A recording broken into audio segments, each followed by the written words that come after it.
What is good, guys? It's Rey-Jay back with another video. And this I'm going to break down what's going on with the overall market and talk about some very important technical aspects of SPY in the market right now. I'm also going to break down some important things you need to know about where on earth the market is heading, what's going on with the unemployment data, and what's happening with all this information that just came out.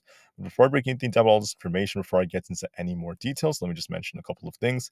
I'm personally not a financial planner, so take none of this as financial advice.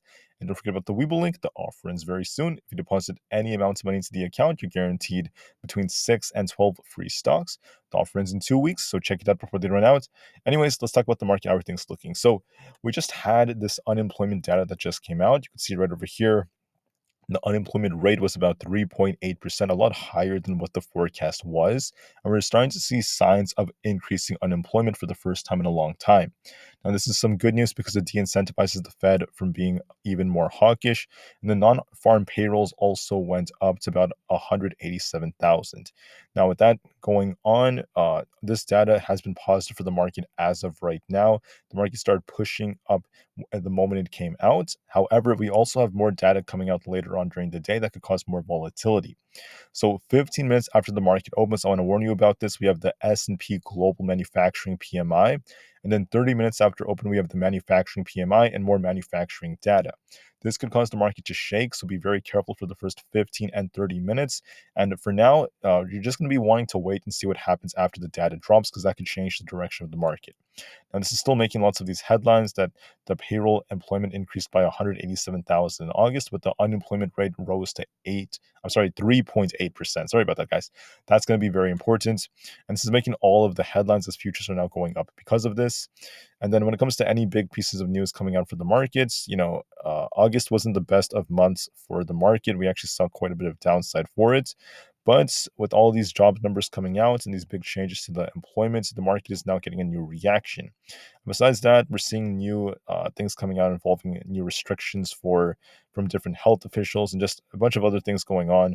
I just want to mention one last thing. So for SPY for today, we have about 1.1 million puts expiring with the 445 max pain and a 2.74 puts to call ratio. So the market makers don't have to have SPY close at 460 or any crazy high number like that. They're going to be fine if we close around 445 or so. Even 450 is going to be fine for them. So to them, it doesn't really matter. They may try to get this closer to max pain, though, because it will benefit them a little bit more. But we'll have to wait and see if that ends up being the case. Now, to break down the market, how we're looking, we got this really nice pop after the unemployment data came out. We're going to be looking for something very similar as to what happened yesterday. We're going to see if the market pops a little bit more. And we're going to be watching to see if we could hold above 453. If we manage to do so, that's going to be a little bit more bullish. If we could hold above 453 and continue pushing, if we break below just like how we are right now, and then we end up breaking below 452 flats, then this thing is going to start sinking most likely and start coming down to fill this gap at 450.6. So the bears will have more control if we break below 452. So what do I think is going to happen? What do I think is the more probable outcome? My gut tells me, just like yesterday, we might see the market pop when we open, hit 454 on SPY, make an attempt all the way up here. And then we might see a sell-off as the day goes on because you have to remember that we have the long weekend coming. The market did this yesterday. And we also have a bearish divergence that's still developing on SPY or SPY, or also on SPX. But if you look at the 30 minutes time frame, we still have a bearish divergence that's technically still developing. The thing is, I don't know when this is going to start to cause some kind of sell-off. If it's going to start as soon as today, if not by early next week. But it could start as soon as today, so there's a risk of that, so you have to be very careful. Now, for Tesla, we're very flat. We had some bullish news that came out involving the new model variant for the Model 3, which is absolutely awesome for them. But my only concern about it is, could this be a buy the rumor, sell the news kind of event, or is Tesla going to continue pushing? And that's the reason why we want to just be unbiased when looking at Tesla just for now. There is a bearish divergence developing on Tesla, which tells me there's likely going to be a sell-off coming in the future. Now, that future could be as soon as today. It could be as soon as early next week. But here's the thing about it, okay? When it comes to Tesla, we're going to be watching these levels. If Tesla could break and hold above 260, it's going to likely try to push for 262.5 to 265 and turn bullish. If Tesla's stuck between 255 and 260, we're going to just continue to chop and range trade like we have been for the last 2.5 days, right? Just be stuck between 255 and 260. 255, this zone being its demand zone with 260 being resistance.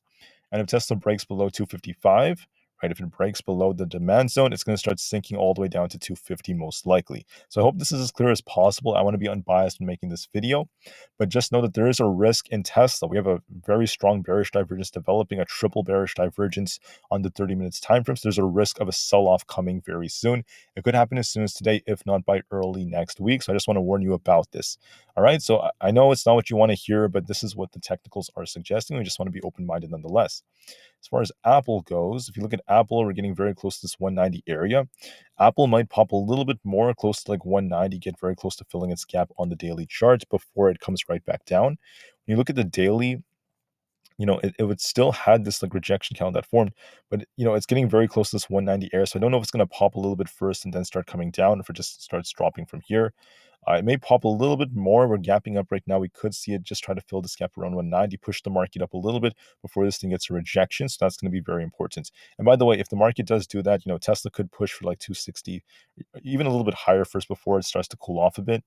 That seems very possible, but like I said before, you want to see if it could hold above 260 or not. Anyways, sorry, going back to Aapl, you're going to be watching this gap if it gets filled or not. If it fills the gap, this could help the market push up just temporarily before it rejects. I think the odds greatly favor that. At least that's very possible. A little pop before we drop. On the QQQ, we're still, not really pushing insanely hard. We saw this thing touch 381 as the next major resistance, and then there's 380 as well. But the triple Q also has a bearish divergence that is still developing right now. So that tells me that the QQQ is going to see a rejection soon. I can't promise you the exact timing of it, but I just want to mention that we're very close to filling this gap. Maybe Aapl helps us push just a little bit more before we end up coming right back down, because we have this, gap. Let me just zoom in. This gap right here around this 382 area. So it might pop a little bit more and then come right back down, get a rejection after that. That seems very probable. And, I just want to be honest with everyone. That is what seems very probable right now. Even though the daily is still trying to hold up and we are gapping up, you want to be very careful, because with the data dropping, we could still get a very big reaction after the PMI reports come out after open. So look for a little pump before this thing gets a potential rejection. Looking at Nvda, we're kind of like flat right now. We're still up about like 0.7%. Nothing too crazy. So we're going to be watching to see how it reacts to 500. But please be very careful, because Nvidia does have this bearish divergence that's developing. Unless we manage to break hold above this 500 level, then things could change. But that's going to be our resistance to watch for. If Nvidia manages to break 500, you're going to be watching it get very close to like 505 to 509. If it rejects off 500, it's going to start sinking towards that 490 support, then 485. I actually want to bring up the chart like this. It's still kind of like range bound, so it's still kind of stuck just like this. It's just range bound for now. Could this thing start selling off in the future? The answer is yes. There's a possibility of that. But for now, it's holding up in the pre-market. So you're going to be watching to see if it could hold above 490. So 490 to 500 has been our range for the last 2.5 days. Let's see if this thing could hold in this range. If it breaks 500, could get a temporary push, but watch for any potential traps.